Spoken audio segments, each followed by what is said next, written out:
சனிக்கிழமை வந்தாலே இந்த பஸ்ஸோட ஞாபகம் தாங்க கண்ணுக்கு முன்னாடி வந்துட்டு போகுது. யார் கண்ணு பட்டுச்சோ தெரியலீங்க, பஸ்ஸையே முடக்கி போட்டாங்க. ஒரு மாதிரி கஷ்டமா தான் இருக்கு, என்ன பண்றது. இந்நேரம் லைவ்ல தொண்டர்கள் ஆறாவரத்தோடு தளபதிய பாக்குறப்ப அவ்வளவு சந்தோஷமா இருந்துச்சுங்க. மக்களோட அன்பும் அரவணைப்பும் கடல் போல இருந்துச்சுன்னு சொல்லணும். கடைசியில 6 மாவட்டம் கூட ஒழுங்கா போகலங்க. அதுக்குள்ள இப்படி ஒரு அசம்பாவிதம் இப்படி எல்லாம் நடக்கும்னு நமக்கு என்னங்க தெரியும். கட்சியில நிர்வாகம் சரியில்லை, அது சரியில்லை அப்படின்னு சொல்றாங்க. அப்புறம் எப்படிங்க மத்த மாவட்டத்துல சரியா நடத்தினாங்க?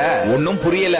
எங்களோட சந்தோஷத்தை கெடுத்த எவனையும் நாங்க சந்தோஷமா இருக்க விட மாட்டோம். அடுத்தடுத்த ஒவ்வொரு சூழல்லையும் ஸ்ட்ராங்கா செயல்படுவதை தாண்டி உங்களோட தில்லால் அங்கடி வேலைகளை மக்கள் முன்னாடி கண்டிப்பா கொண்டு வருவோம் பாருங்க. இந்த அசம்பாவிதத்துக்கு எல்லார் மேலயும் தப்பு இருக்கு. இந்த மனுஷன் மேல மட்டும் ஏன் குற்றச்சாட்டு வைக்கிறீங்க? இன்னைக்கு இவர் அரசியலுக்கு வந்ததுனால தாங்க 70% பேர் வந்து அரசியலை பத்தியே தெரிஞ்சுக்கிறான். அதே போல இவரு கச்சத்தீவை பற்றி பேசினதுனால தாங்க இலங்கை அதிபரே கச்சத்தீவை போய் பார்வையிடுறாரு. கரூர் மக்களுக்கு இழப்பீடு தொகை கொடுத்த அரசாங்கம் கடலூர் மாவட்டம் வேப்பூர் பகுதியை சார்ந்த 4 பேர் வந்து மின்னல் தாக்கி இருந்திருக்காங்க. இத பத்தி அவங்க கண்டுக்க கூட இல்ல. இங்கேயே இவங்களோட பாலிடிக்ஸ் என்னன்றத புரிஞ்சுக்கீங்க. சோ மக்களே, தாவேகா தொண்டர்களே, நம்மள சுத்தி நிறைய தீய சக்திகள் வந்து நடமாடிட்டு இருக்கு. அடுத்தடுத்த பிரச்சாரங்கள்ல வந்து கவனத்தோட இருங்கள். கண்டிப்பா 2026ல களமாடுவோம். நல்லதே நடக்கும். வெற்றி நிச்சயம். உங்க விஜயா, உங்களை மட்டுமே நம்பி வந்திருக்கேன்.